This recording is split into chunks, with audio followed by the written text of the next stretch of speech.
Meu nome é Ana Lúcia e eu vou dar continuidade ao que a Daniele falou. Eu vou falar sobre os conceitos de volume minuto respiratório, ventilação alveolar e espaço morto. O volume minuto respiratório é a quantidade de ar total que se movimenta pelas vias aéreas a cada minuto e representa o volume de ar corrente multiplicado pela frequência ventilatória. Já a ventilação alveolar, durante a inspiração, parte do ar jamais vai atingir as áreas de troca gasosas, porém, elas irão preencher as vias respiratórias, o ar do espaço morto, que é anatômico. Então, é o ar existente nas vias condutoras que não participa das trocas gasosas. E o alveolar é o ar que não participa das trocas existentes nas áreas de trocas gasosas dos pulmões. É bem próximo a zero nos indivíduos normais. E o fisiológico é a soma do espaço morto anatômico e o espaço morto alveolar. Nós vamos agora falar das funções das vias aéreas, as funções da traqueia, dos brônquios e dos bronquíolos. O ar distribui-se para os pulmões por meio da traqueia, dos brônquios e dos bronquíolos. As paredes dos brônquios e bronquíolos são musculares. A maior resistência ao fluxo aéreo não ocorre nos bronquíolos menores e terminais, mas sim nos bronquíolos maiores. A epinefrina e a norepinefrina causam dilatação da árvore bronquiolar. O sistema nervoso parasimpático constringe os bronquíolos. O sistema nervoso parasimpático constringe os bronquíolos, o núcleo das vias aéreas e a ação dos cílios. Todas as vias aéreas são mantidas umedecidas pela camada do núcleo.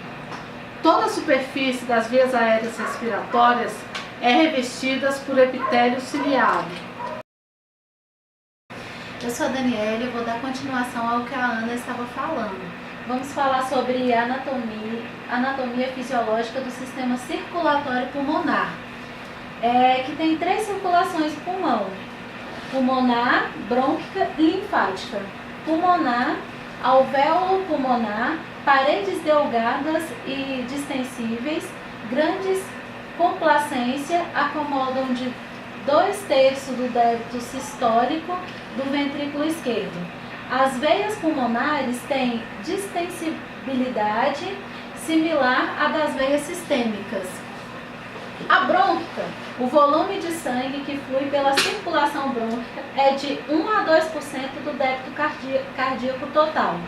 Alimenta o tecido conjuntivo, os septos e os grandes e pequenos brônquios pulmonares.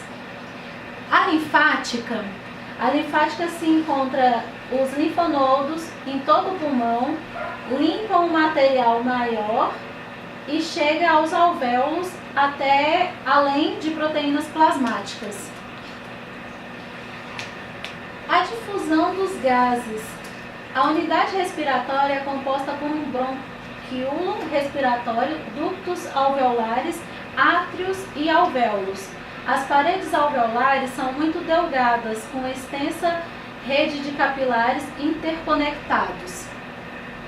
As trocas gasosas ocorrem através das membranas de todas as porções terminais dos pulmões e não apenas dos alvéolos.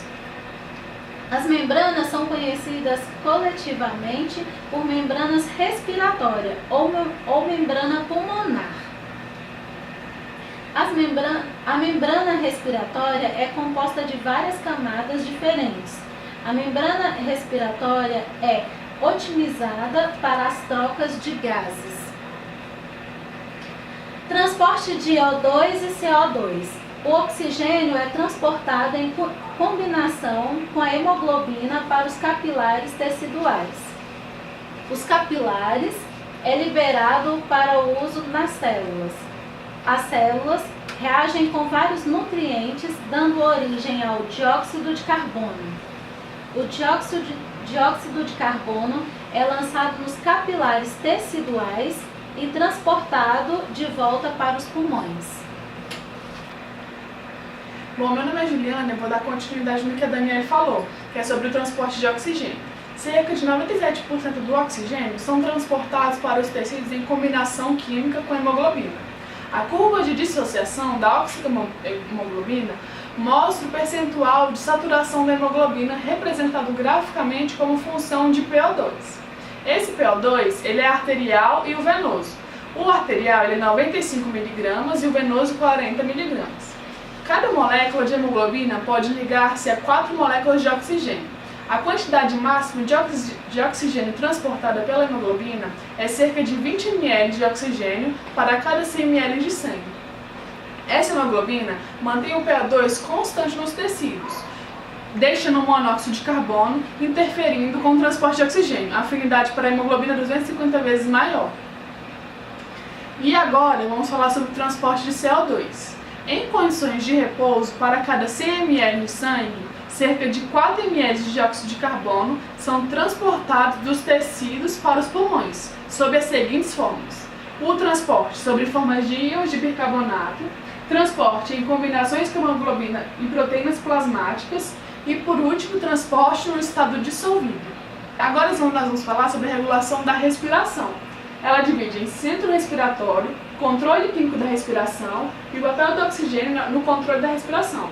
Eles são compostos por 3 tipos de neurônio: o grupo respiratório dorsal, que é a porção distal do tubo, o centro pneumatóxico, a área superior da ponte, e o grupo respiratório ventral, que é a área vetromedial do bulbo. O controle químico da respiração tem por finalidade, a última da ventilação é manter concentrações de O2, CO2 e íons de H+ no tecido. O aumento de PCO2, ou de concentração de íons H+, ele acaba estimulando a área quimiosensível do centro respiratório e também o aumento da concentração sanguínea de CO2, que exerce potente efeito agudo que estimula o centro respiratório, mas apenas o débil efeito cardíaco crônico. E também temos reflexo de Hering-Brauer. Ele impede as insuflações pulmonares excessivas, iniciando pelos receptores nervosos da parede dos brônquios e bronquíolos. Na insuflação excessiva, enviam sinais pelo grupo respiratório dorsal e vagos, interrompe-se a respiração.